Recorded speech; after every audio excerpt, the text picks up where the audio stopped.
Hello, Gelly Asofsky here, child and family therapist and founder of Parenting with Gelly. This video is a response to the Meron disaster today, this terrible, terrible tragedy, and is also for mothers and fathers of seminary girls who are reaching out and saying, what do we do? Our girls are so far away. What do we tell them? Some of them were there at the site of this terrible, horrific tragedy, saw body bags being pulled out, the chaos, the stampede, the everything, the ambulances, the helicopters. What do we do to help our children? So while this video is not a substitute for therapy, I can give you a couple of pieces of advice for you to help guide your children.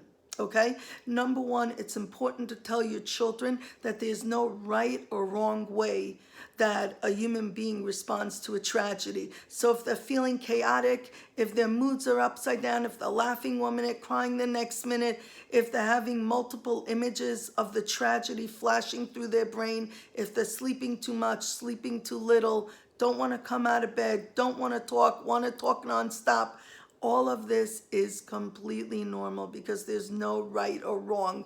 Trauma is like a terrible, severe stomachache that literally takes time to process through the body, layer by layer, bit by bit.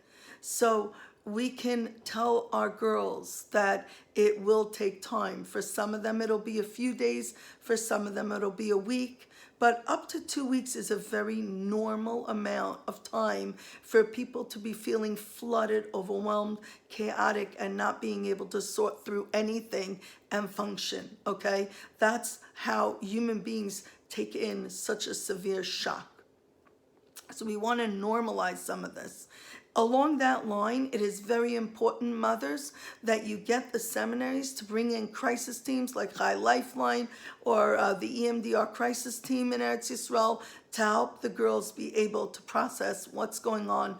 The quicker they get help, even crisis help, one session, even in a group, it'll help the brain be able to adaptively process what's going on, the severity of it, to let the brain find a way to even metabolize it. That's the kind of help they need immediately, okay? Now, as a parent, you want to look at your child, you want to check in with them every day, and especially if your child has a history of trauma, of depression, of anxiety, of any family issue whatsoever. We want to be super, super careful because a terrible tragedy like this can reactivate trauma or different mental health issues that have sort of settled. So you really want to keep a close eye on your girls, okay? Now, in terms of what they can do, well, what can they do? I mean, we're out of control here. Hashem runs the world. This is a gezerah min hashemayim. There's no other way to put it. And I was just thinking about it, like, how are we supposed to make sense out of it? So we go to our resources. And what are resources? Resources is just like things that we need for like clean water, fresh air. We need those to live. We also need to develop internal resources. And what we can help our girls tap into that is a resource of parent strength. A parent being there to support them, to guide them, is a resource, a grandparent, perhaps a grandparent who went through the Holocaust or who struggled, somebody who went through a very difficult time and overcame that. We can also go to Tanakh. I mean, think about David HaMelech, think about Esther HaMalka, think about just in the recent past, the Forshay Rebbe who got up after the terrible, terrorist attack and lit the menorah and said, we will continue. We need to look back. We have a history, we have strong emunah, and we've gone through so many terrible times. And we always pull ourselves up, we stand up, and we say, Hashem, help us. We have emunah, we have faith that we will come through, we will make it through, even though we don't understand. Okay? Very, very important.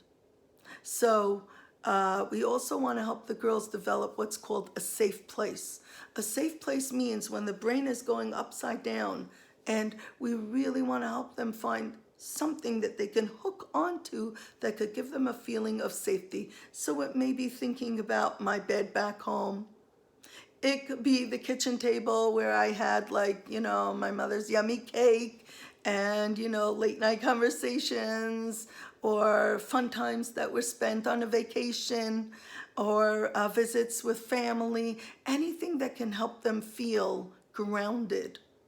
That light is, because the brain needs a competing message, right? If we're feeling so unsafe, we need to bring back safety into our minds. And we need to do it every time we feel over and over out of sorts. We need to ground ourselves with the knowledge that there is something in our lives that makes us feel safe. So, safe place, developing resources, strengthening our emunah, knowing that while we don't understand, with Hashem's help, we will get through. And the message is, don't isolate, reach out. Parents, check on your kids, get them the help that they need. And I strongly believe, as an EMDR certified therapist and EMDR consultant, I do crisis work as well. Unfortunately, it's, you know, this is what it's like. We live in this world in the skullus. We don't understand. Bad things happen. Get your kids help. The sooner, the better.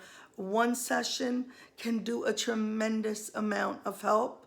For someone who has a history, please get them back into therapy. Check in on them, and let's hope for a better tomorrow. You know, what can I say? I just hope that this is a little something that you can hold on to, so you feel somewhat empowered when you talk to your girls before Shabbos. Okay, here's to a good Shabbos and hopefully better news. Basuras Taivas. Take care.